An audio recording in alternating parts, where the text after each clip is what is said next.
उदयपुर की पहाड़ियाँ इन दिनों लगातार धधकती जा रही है। शहर या फिर आसपास के जो ग्रामीण क्षेत्र हैं उनमें लगातार जो जंगल हैं, जो पहाड़ियाँ हैं, उनमें दावानल देखने को मिल रहा है। और जिस तरह से जो आंकड़ा उठाकर देखें तो इस बार अप्रैल माह में, क्योंकि गर्मी की शुरुआत हुई और गर्मी की शुरुआत से पहले ही इस तरह की जो आग है जो देखने को मिल रही है। हमारे साथ बातचीत करने के लिए वन विभाग के वो अधिकारी जो कई सालों तक सेवा दे चुके हैं, जिनसे बात करेंगे कि इस आग ऊपर ये क्या देखते हैं। लगातार उदयपुर की पहाड़ियाँ, शहर, आसपास लगातार जो है दावानल देखने को मिला। सर, आपको कैसे, किस नज़रिए से इसको देखते हैं? बुझाने के लिए किस तरह के जो प्रयास है वह किए जाने चाहिए?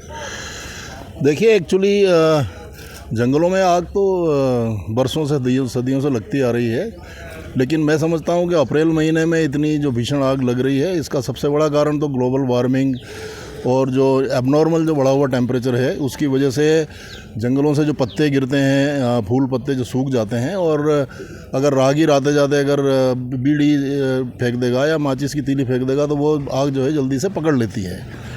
अब एक्चुअली अभी चूँकि कंप्यूटर युग हो गया, मैकेनाइज्ड है, मशीनीकरण का युग है, तो हमारा जो पहले जो एक लोगों का जो एक योगदान हुआ करता था, ग्रामवासियों का, ख़ासतौर से जंगल के आसपास रहने वालों का, तो वो कम हो गया है। वो एक बहुत बड़ा कारण है आग के फैलने का।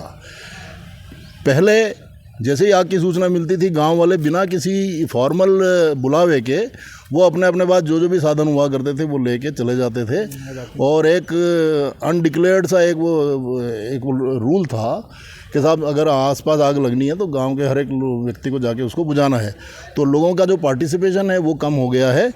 सरकार को और सिस्टम को ये चाहिए कि इस पार्टिसिपेशन को वापस एक्टिवेट किया जाए और ज़्यादा से ज़्यादा स्थानीय लोगों की भागीदारी इसमें ली जाए। एक परंपरा भी कई देखने को, सुनने को मिलती है कि जो आदिवासी क्षेत्र हैं उनमें कोई परंपरा होती है, उस परंपरा को लेकर कुछ बताएं। परंपरा, देखिए, परंपरा कहा ज़रूर जाता है, लेकिन इसके लिए श्योरिटी से नहीं कहा जा सकता कि ये परंपरा के तहत कोई आग लगाता है। सुनते थे प्राचीन काल में अग्नि देवता को जो है वो जंगल वो किया जाता था, लेकिन मैं नहीं समझता कि आजकल के आदिवासी भी समझदार हो गए हैं, अवेयरनेस उनमें भी आ गई है, तो ये कोई कारण नहीं है। अब जैसे सेंचुरीज़ के अंदर आप सज्जनगढ़ की बात कर लें, वहाँ से कोई आदिवासी नहीं गुजरता है, लेकिन फिर भी वहाँ पे आग लग रही है। इसलिए मैं समझता हूँ कि आग लगने के कारण दूसरे कोई और हैं। आप बताएं सर, किस तरह के प्रयास हैं? क्योंकि आग दावानल काफ़ी हो जाता है, आग बढ़ जाती है, लेकिन बुझाने के लिए वहाँ तक गाड़ियाँ नहीं पहुँच पाती है, कर्मचारी नहीं पहुँच पाते, तो उनमें कोई बजट को लेकर कुछ होता है क्या? हाँ, बिल्कुल है। वन विभाग में क्या है कि पहले फायर लाइन बनाई जाती थी। जितने भी जो जंगल हैं उनको अलग अलग एरिया में फायर लाइन आइडेंटिफाई की हुई होती है, उनको रेगुलर वे में उनको क्लियरेंस किया जाता था। वो वहाँ के जो भी उस लाइन के अंदर जो भी घास फूस, पान पत्ते वगैरह जो भी होते हैं उनको सफाई की जाती थी, वो रेगुलर वे में होती थी।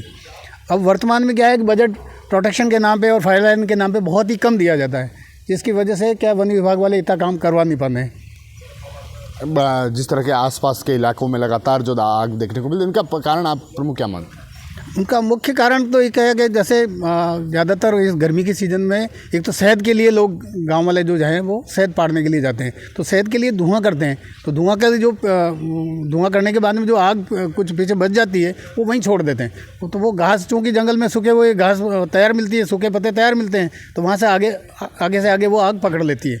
दूसरा कारण होता है जंगल में हमारे यहाँ पर सालर के पेड़ बहुत हैं, तो सालर टैपिंग करने के भी एक गतिविधियाँ अवैध जो है वो भी नियमित रूप से होती है। आदिवासी क्षेत्र में जहाँ पे भी आग जलती है तो ये सालर के गूंद इकट्ठे करने के लिए ये सालर के पास टैपिंग करने जाते हैं, तो वहाँ तक पहुँचने के लिए वो एरिया साफ करने के हिसाब से वो आग जला देते हैं, तो उसकी वजह से भी आग जलती है। सर, आप किस नज़रिए से इसको देखते हैं? क्योंकि दावानल तो लगातार होता है, लेकिन बुझाने के प्रयास हैं जो क्योंकि कहेंगे बजट को लेकर भी बात करें तो इसमें कहीं बजट को लेकर क्या है, कितना होता है इस पर?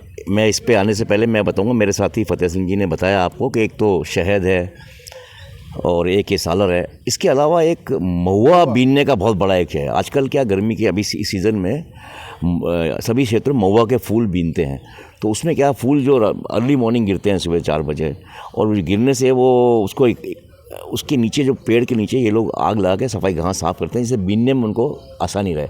वो आग जो सफाई करते हैं नीचे, उसको कई बार सही फैल जाती है, वो अपने चाहते तो कहीं बुझाते हैं, लेकिन कई बार फैल जाती है, उससे जंगल में आग लग जाती है। तो महुआ बीनना भी एक बड़ा कारण है।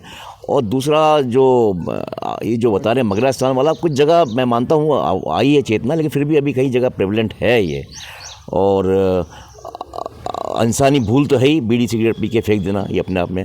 लेकिन मेरा सबसे पहले आपको ये कहना है कि आग वहीं लगती है जहाँ पर अच्छा प्रोटेक्शन है जंगल में, जहाँ पर चराई बंद है वहीं घास उगती है। बाकी अगर जंगल ओपन है और मवेशी आ रही है जा रही है तो वहाँ कोई घास नहीं उगेगी, वहाँ आग भी लगी। तो प्रादेशिक क्षेत्र में क्योंकि चराई वराई चालू है प्रादेशिक वन क्षेत्र में, तो वहाँ आग कम लगती है। अभ्यारण्य क्षेत्र में चराई पे पाबंदी है, इसलिए वहाँ घास ज़्यादा होती है और घास ज़्यादा होने की वजह से वहाँ प्रोडक्शन ज़्यादा है, इसलिए आग ज़्यादा लगती है वहाँ। तो सबसे पहले हमारा प्रायोरिटी है कि जहाँ घास ज़्यादा है जिन क्षेत्रों में, उनमें पर्याप्त मात्रा में धन दिया जाए फायर लाइन बनाने के लिए। और खाली एक बार नहीं, उसको साल में उसके बाद उसकी मेंटेनेंस भी ज़रूरी है। पत्ते आते हैं उसमें 2 बार, उसमें मेंटेनेंस और ज़रूरी है। और फायर लाइन की चौड़ाई भी जो कम कर दी गई है वो पिछले सालों में, वो 10 मीटर कम से कम होनी चाहिए।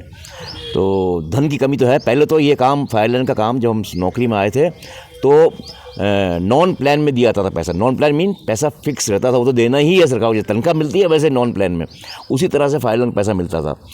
शने शने इसको बदल के उन्होंने प्लान में कर दिया, पैसा आया तो दिया, पैसा किसी और में डाइवर्ट हो गया। तो मेरे ख्याल से जो पैसा पहले मिलता था उसका 10% पैसा भी फायर लाइन में नहीं मिलता है अभी। तो हमें पर्याप्त पैसे की ज़रूरत है। कहीं कहीं देखने को मिलता है कर्मचारी वहाँ तक नहीं पहुँच पाते हैं, फायर ब्रिगेड की गाड़ियाँ वहाँ नहीं पहुँच पाती, तो फिर उस समय सर कैसे? देखिए, पहला ये बात बता रहा हूँ, फायर लाइन्स ये प्रिवेंशन का बात है। Prevention is better than cure, ये अपनी कहावत है। तो प्रिवेंशन अगर हम फायर लाइन का बना लेंगे तो खाली वो फायर लाइन उस 1, 2, 5 हेक्टर में रहकर बंद हो जाएगी अपने आप। लेकिन फायर लाइन नहीं होने की वजह से वो बढ़ती आती है और ऊपर तक पहुँच जाती है। ऐसी स्थिति में फिर वो पैदल जाके और पानी वो कोई अपने फोमिंग के और बीटर्स लेके जाना पड़ता है। और मैं अभी भी बताना चाहूँगा कि अभी भी हमारे यहाँ जो बीटर्स हैं जिससे आग बुझाते हैं वो झाड़ियों पत्तियों उनसे बुझाते हैं। तो हमें इसमें कुछ बीटर्स आजकल बड़े अच्छे अच्छे बीटर्स आ गए हैं, विभाग को ब्लोवर्स आते हैं, बीटर्स अच्छे आ गए हैं, हल्के भी हैं लेकिन इफेक्टिव भी हैं।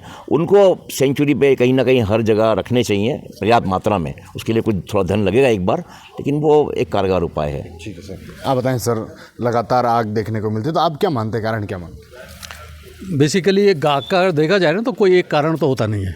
आग लगने के कई कारण हो सकते हैं, लेकिन इसका जो फैलने का है, एक तो जो भटनागर साहब ने बताया कि सेंचुरी एरिया में प्रोटेक्शन हो रहा है, सेंचुरी एरिया में दूसरे एरिया में भी अब घास का पहले जितना जो वहाँ से निकास करते थे लोग लेके जाया करते थे उतना नहीं ले जा रहे हैं। अपनी अपनी व्यवस्थाएं लोगों की हो गई हैं, घास पे इनकी डिपेंडेंसी भी कम हो गई है। गिरी पड़ी सूखी लकड़ी भी वहीं पड़ी रहती है, वो भी जल्दी पकड़ लेती है। और रहा सवाल लगने का, तो लगने के तो देयर आर वेरियस मतलब मैनी रीजन्स। गलत मतलब अपनी लापरवाही से भी लग जाती है आग, ये जैसे महुआ की बात बताई उससे भी लग जाती है सब मैन मेड आर्टिफिशियल। हमारी गलती से ही कहीं ना कहीं आग लगती है और फैलती है। फायर लाइन होंगी तो वो आगे नहीं बढ़ पाएगी। और जो फायर प्रोटेक्शन का जो हमारा एक प्लान है, ये हम एडवांस में अगर तैयार करके रखें, थोड़ा सा एंटीसिपेट कर लें, तो इस पर हम अच्छी तरह से नियंत्रण भी कर सकते हैं। क्योंकि ये पहाड़ियाँ एक्सेसिबल नहीं है, धीमी झाड़ियाँ आ जाती हैं, कांटेदार झाड़ियाँ आ जाती हैं, उसमें से निकल ही नहीं सकते, ना आदमी निकल सकता है, ना व्हीकल जा सकता है, कोई नहीं जा सकता है। तो उसके लिए उपाय यही है कि हम कोई ना कोई रास्ते ऐसे बना लें ऊपर जाने के लिए भी और आग को रोकने के लिए भी। Thank you. देखिए जिस तरह से जी आप जी मैं रणथंबोर टाइगर रिजर्व का लॉन्गेस्ट टेन्योर का बफर का DFO रहा हूँ। तो 4 साल तक हमने इसमें रणथंबोर टाइगर रिजर्व में कैसे फायर का मैनेजमेंट किया था, इस बारे में मैं अच्छा जानता हूँ जी। तो एक तो हमारे जगह जगह पे फायर वॉच टावर थे, मतलब ये और सेंचुरियों में नहीं है, लेकिन वहाँ पे रणथंबोर में आप देखोगे कि जगह जगह तो वहाँ पे एक स्टाफ डेप्यूट होता था, वो हमेशा ध्यान रखता था कि थोड़ी सी भी आग लगे, यहाँ क्या आग लग के वो दिखने लग जाती है, उसके बाद में क्या, तो वो डिप्यूटेड स्टाफ है वो पूरा ध्यान रखते थे और वायरलेस से कम्युनिकेट करके तो हम पूरी फोर्स है ना वहाँ उस स्पॉट पे मुस्तैद होके उसको बुझाने का करते हैं। दूसरा ये जैसे दमकल वगैरह है, ये these are not meant for forest fire, ये सोच ही गलत है। ये दमकल वहाँ पे पहुँच नहीं सकती, आप कहाँ बुझाओगे इतना लंबी दूरी तक। दूसरा जैसे भाई लोगों ने कहा कि ये फायर लाइन को यदि जितना आप कंट्रोल करोगे, सही करोगे, उससे पहले यदि जैसे अप्रैल के अंदर है ना, उससे पहले आप ठीक कर दोगे तो आपकी संभावना फैलेगी भी लेकिन आगे नहीं बढ़ेगी। ठीक है, ये मैंने आपको रणथंबोर टाइगर रिजर्व के फायर क्या कैसे मेजर्स लेते थे, मैंने लिए, वो मैंने बताया। ठीक है सर, थैंक यू। देखिए, जिस तरह से जो रिटायर्ड अधिकारी हैं, इनका कहना है कि बजट सबसे बड़ा एक इसमें अहम रखता है और बजट पहले की तरह इस बार और कहें तो इस समय में मिलना काफ़ी कम हो चुका है। और ऐसे में ख़ास बात यह है कि फायर लाइन का अभाव है और ऐसे कई कारण हैं जो आग को लेकर सामने आए। और क्यों आग, क्योंकि मेवाड़ में जो लगातार आसपास के जो इलाके हैं उनमें लगातार जो पहाड़ियाँ हैं लगातार धधकती जा रही है। शहर का सज्जनगढ़ जो सेंचुरी है, उसके अलावा जो आसपास के जो पहाड़ हैं लगातार धधकते जा रहे हैं और गाड़ियाँ वहाँ पर पहुँचती है, अधिकारी वहाँ पर पहुँचते हैं, लेकिन क्योंकि पहाड़ है और पहाड़ के ऊपर फायर ब्रिगेड का जाना मुश्किल हो जाता है। TV9 के लिए राजेश डांगी।